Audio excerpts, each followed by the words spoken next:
Last month, I got a frantic call from a private lender who had just discovered their $200,000 loan was actually in second position behind another lender. The problem is that the property was only worth $250,000, meaning the private lender would probably get wiped out and lose everything. In this video, I'm going to show you exactly how to protect yourself as a private lender, what documents you absolutely must have before funding any loan, and how to spot red flags that could save you from losing your life savings. I'll also provide you with a lender checklist to make sure you dot your I's and cross your T's before funding any deals. My name is Bishoy Habib, and I'm the realest real estate attorney you know. Over the past 12 years, I've closed over 1,000 transactions totaling $12 billion. I've watched too many private lenders lose everything because they didn't understand what they were getting into. And today, I'm gonna make sure that doesn't happen to you. Being a lender is like being a landlord. You never want to let the borrower or tenant get ahead, so to speak. What that means is you need to maintain control of the situation the entire time, or you could end up getting burned badly. Let me tell you about what separates successful private lenders from those who lose everything. The successful ones understand that private lending isn't just about having money to lend, it's about knowing how to protect that money and mitigate risk. I've seen too many people jump into private lending thinking it's as simple as writing a check and collecting interest. And maybe that works when the market's booming, but when the market turns, those same lenders are the ones sitting in my office trying to figure out how to recover the money they lost. First, title work is a non-negotiable. I don't care if Donald Trump himself is borrowing the money. You get a title search and a lender's title insurance policy. This tells you exactly what position your loan will be in and protects you from fraud or title defects. Remember that client I mentioned at the start? If he had let me review title on that deal, I would have easily seen the other loan and saved him a ton of money and heartache. The mistake a lot of lenders make is they think because things went well in the past on their loans, they will continue to be that way. Or they falsely believe the title company will warn them if there are any red flags with their loan. What they fail to understand is that the title company does not represent your interest as a lender, and their only goal is to get the deal closed. They do not have a duty to disclose any title defects to you as a lender. And in fact, it may be adverse to their interest to do so because it might blow up the deal. That's why you need a good real estate attorney. Now let's talk documentation, because this is where I see private lenders get crushed and it's completely preventable. I know a lender who came out of pocket $50,000 last year because their promissory note did not include the right language for attorney's collection in case of a default. So they had to come out of pocket those attorney's fees. So this is why you have to have good documents so you could fall back when things go wrong. And trust me, in this business, things will go wrong at some point or another. It's a very cyclical business. Now let me walk you through exactly what documents you need, because this could save your entire investment. First, you absolutely must have a promissory note. This is an IOU. It spells out how much money you're lending, what interest rate you're charging, when payments are due, and what happens if the borrower defaults. But here's what most people miss. Your note needs to include a provision for default interest, late fees, and collection costs. Without these, you're stuck paying your own legal fees if things go south. By the way, you don't need to worry about writing all this down, because I actually went ahead and created a lender checklist for you that covers everything you need to review to make sure your loan is safe. You can access it by joining my school community, which is 100% free to join. All you have to do is click on the link in the description below.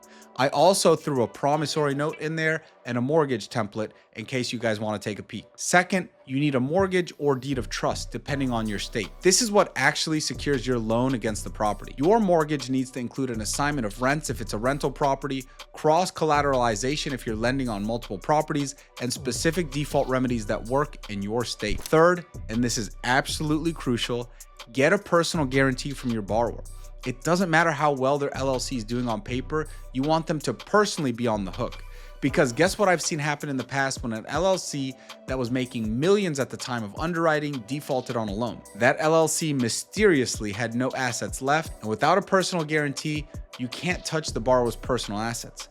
More importantly, a personal guarantee is the whip you need to get borrowers to fall in line. Nobody wants to be personally named in a lawsuit, have their name appear on public record as a defendant, or have a judgment against them personally, because that would destroy their credit and their reputation.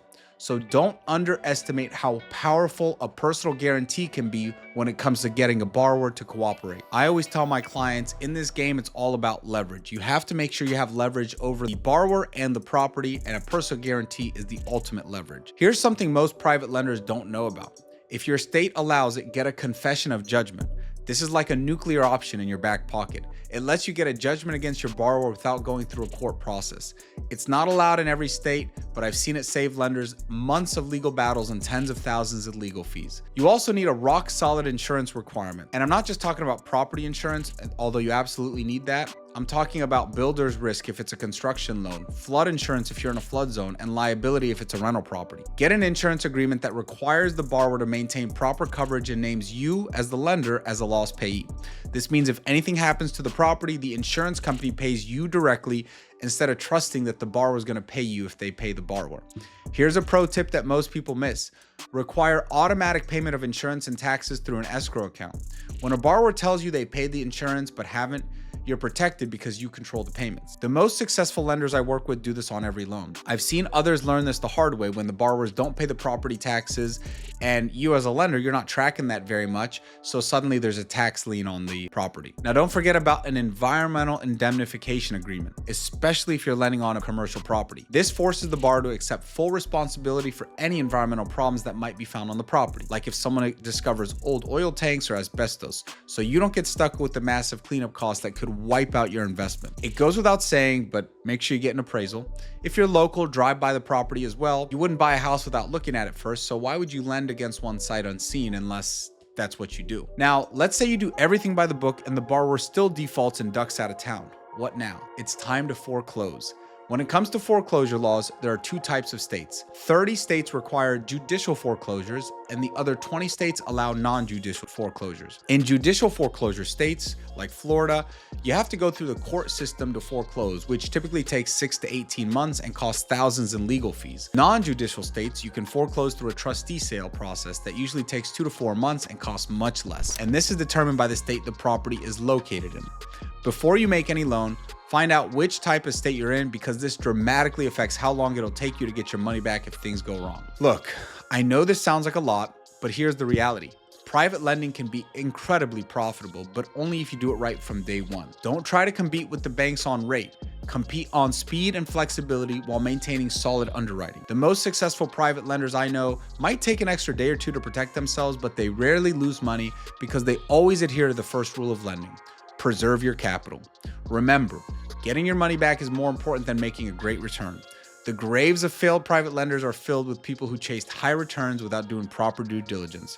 Consult with local professionals before you start, including a real estate attorney. Yes, it costs money up front, but it's a lot cheaper than learning things the hard way. If you found this video helpful, make sure to join my school community using the link below, and like and subscribe for more real estate legal tips that could save you thousands of dollars. Drop a comment below if you want me to dive deeper into any aspect of private lending, and I'll see you in the next video.